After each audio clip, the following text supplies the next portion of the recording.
ஒரு நல்ல ஒரு ஃபீல் அவுட்டான மூவி பார்த்த ஒரு ஃபீல் இருந்தது. பட் படம் ஸ்டார்ட் அப் பண்ணும்போது ரொம்ப ஸ்லோவாக போகும்.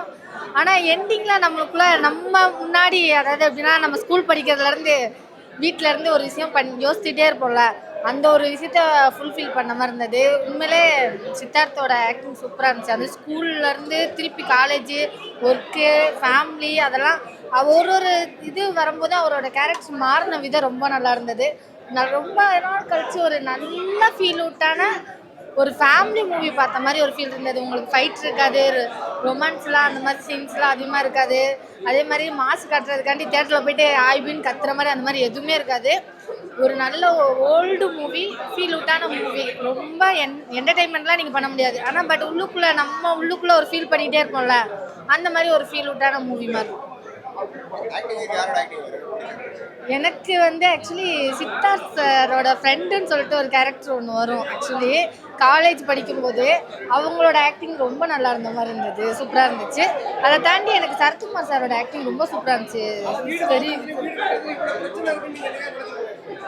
அது கன்ஃபார்மா எனக்கு அதில் ரொம்ப பிடிச்சிருச்சுன்னா வாடகை வீட்டுக்கு போயிருப்பாங்க. அப்போ ஹவுஸ் ஓனர் பேசுகிற விதமாக இருக்கட்டும், என் பொண்ணு படிக்கிறதா இருந்தால் மாடி என் பொண்ணுக்கு மட்டும்தான், உன் பையனுக்கு கிடையாது அப்படின்னு சொல்கிற விதமாக இருக்கட்டும். சின்ன சின்ன விஷயங்கள் நம்ம கண்டிப்பாக பேச்சுலராக இருந்தாலும் சரி, இல்லை ஒரு ஃபேமிலியாக இருந்தாலும் சரி, ஒரு வாடகை வீட்டில் என்னென்ன பிரச்சனைகள்லாம் வரும்ன்றது எல்லாருக்குமே தெரியும். ஸோ அதை ஸ்க்ரீனில் பார்த்தா ரொம்ப நல்லா இருந்தது. என்ன கொஞ்சம் ஸ்லோவாக போகிற மாதிரி இருக்கும், அது மட்டும்தான் ஒரு ஃபீல் அவுட்டாக இருக்கிற மாதிரி இருந்தது. ஏன்னா அந்த ஸ்லோனஸ் எப்படின்னா கதையோட போகிற மாதிரி இருக்கா. ஸோ 2K பசங்களுக்கு அது பிடிக்குமாங்கிறது கன்ஃபார்ம் தெரியாது. ஆனால் 80s 90s கிட்ஸு கண்டிப்பாக இந்த படத்தை பார்த்தோன்னே ஒரு ஃபீல் வரும்.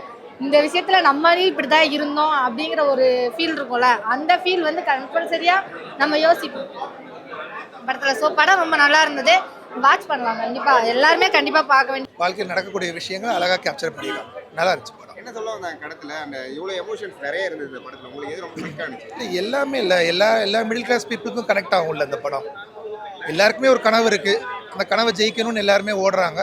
அப்போ அதுக்கான படமாக இருக்குது.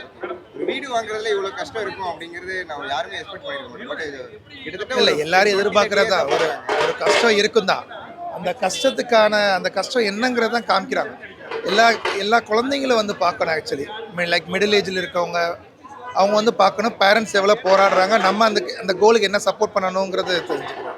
ஒரு 3 இயர்ஸ் ஒரு 30 இயர்ஸ் டிரான்சிஷன் சித்தார்த் சாரும் சரத்குமார் சார் ஹோல் கேஸ்டிங்கே பண்ணியிருக்காங்க. ஏன்னா ஒரு 18 ஆரம்பிச்சு 30 and 35 and 40 ஃபியூச்சரில் போய் முடிக்கிறாங்க படத்தை.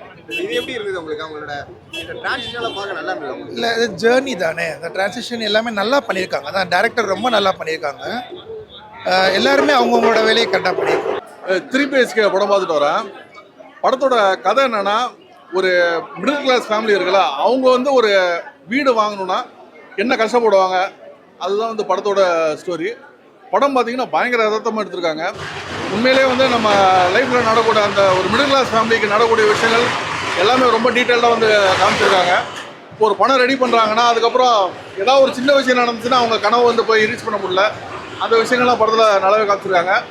படத்தில் ஒரு மிகப்பெரிய மைனஸ் என்னென்னா, படம் ரொம்ப யதார்த்தமாக எடுத்துட்டாங்க. ஒரு கமர்ஷியல் படம் பார்க்க ஒரு ஆங்கிள் நம்ம வரோன்னா படம் ஒரு டாக்குமெண்ட்ரி ஃபீல் கொடுக்குது. பயங்கர ஸ்லோவாக இருக்குது. ஃபர்ஸ்ட் ஹாஃப்மே ஸ்லோவாக இருக்குது. செகண்ட் ஹாஃப் கொஞ்சம் பெட்டர், பட் இருந்தாலுமே ஓவரால் படம் ரொம்பவே ஸ்லோவாக இருக்குது.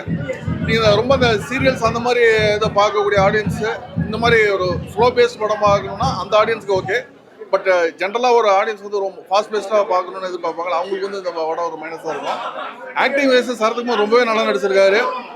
தேவனி அவங்க நல்லா நடிச்சிருக்காங்க. 2 பொண்ணுங்க நடிச்சிருக்காங்க, அவங்களும் சூப்பராக நடிச்சிருக்காங்க. எல்லா கேரக்டர்ஸும் பார்த்தீங்கன்னா அப்படியே அந்த கதாபாத்திரத்துக்கு உரிச்சு வச்சிருக்காங்க. அதே மாதிரி பர்ஃபார்மன்ஸும் கலக்கிட்டாங்க. சித்தார்த் ஆக்டிங் வைஸ் ரொம்ப நல்லா பண்ணிட்டாரு. பட் என்னன்னா, அவர் ஒரு காலேஜில் ஒரு மார்க்கே வாங்காத ஸ்டூடெண்ட் மாதிரியெல்லாம் நடிச்சிருக்காரு.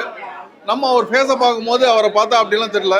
ஸோ அவர் அந்த ஃபேஸ் இந்த கேரக்டருக்கு செட் ஆகலை. பட் அவர் பர்சனலாக ஆக்டிங் வைஸு முடிஞ்ச அளவுக்கு சூப்பரான எஃபர்ட் போட்டு அருமையாக நடிச்சிருக்காரு. டெக்னிக்கல் சைடு படம் ரொம்பவே சூப்பராக இருக்குது. எல்லா டிபார்ட்மெண்ட்டாக சினிமாட்டோகிராஃபி, மியூசிக் எல்லாமே நல்லா பண்ணியிருக்காங்க. இந்த கதைக்கு ஏற்றாப்புல பண்ணியிருக்காங்க. படம் கொஞ்சம் லோ பட்ஜெட்டில் எடுத்திருக்காங்க. அது கொஞ்சம் ஒரு சில சீன்ஸில் தெரியுது. பட் இருந்தாலும் அது கொஞ்சம் ஆடியன்ஸுக்கு மேனேஜபிளாக தான் இருக்குது. ஓரளவு ரொம்ப ஒரு யதார்த்தம் நடக்கக்கூடிய விஷயங்கள் அப்படியே அந்த படத்தில் எடுத்திருக்காங்க. ரொம்ப ராவாக எடுத்துட்டாங்க. அதுதான் மைனஸ்.